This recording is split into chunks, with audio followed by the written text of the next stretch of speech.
तो जय श्री कृष्णा, राधे राधे, जय माता दी। आप सब कैसे हैं? आशा करती हूँ आप सब अच्छे होंगे। हमारे चैनल में आप सभी का स्वागत है। हम आप लोग को एक बहुत ही प्यारा और छोटा सा लाचारी गीत सुनाने जा रहे हैं। यह गीत आप लोग को कैसा लगा कमेंट बॉक्स में जरूर बताइएगा। अगर पसंद आएगा तो हमारे चैनल को शेयर, सब्सक्राइब, लाइक जरूर कीजिएगा। अपना प्यार दुलार आशीर्वाद सदा अपनी छोटी बहन पर बनाए रखिएगा। रघुबर हुए बनवासी, अवधपुर छाई उदासी। रघुबर हुए बनवासी, अवधपुर छाई उदासी। राम लखन सियावन को चले हैं, राम लखन सियावन को चले हैं। पूछे अवधपुर के वासी, अवधपुर छाई उदासी। पूछे अवधपुर के वासी, अवधपुर छाई उदासी।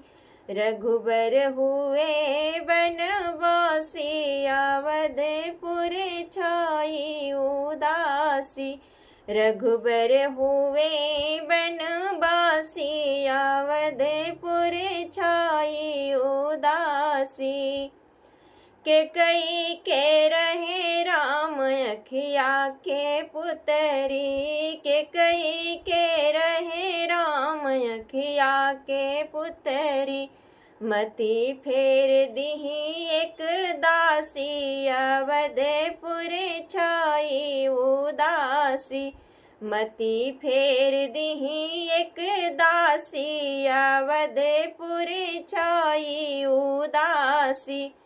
रघुबर हुए बनवासी, अवधपुर छाई उदासी।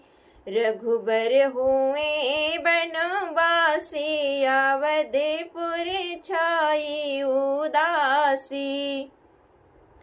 कौशल्या सुमित्रा रोए जल भरी अखिया, कौशल्या सुमित्रा रोए जल भरी अखिया। दशरथ भये स्वर्गवासी, अवधपुर छाई उदासी। दशरथ भये स्वर्गवासी, अवधपुर छाई उदासी। रघुबर हुए बनवासी, अवधपुर छाई उदासी। रघुबर हुए बनवासी, अवधपुर छाई उदासी। रघुबर हुए बनवासी, अवधपुर छाई उदासी। यह हमारा छोटा सा गीत आप लोग को कैसा लगा कमेंट बॉक्स में जरूर बताइएगा। फिर मिलेंगे अगले वीडियो में अगले गीत के साथ। तब तक के लिए जय श्री कृष्णा, राधे राधे, जय माता दी।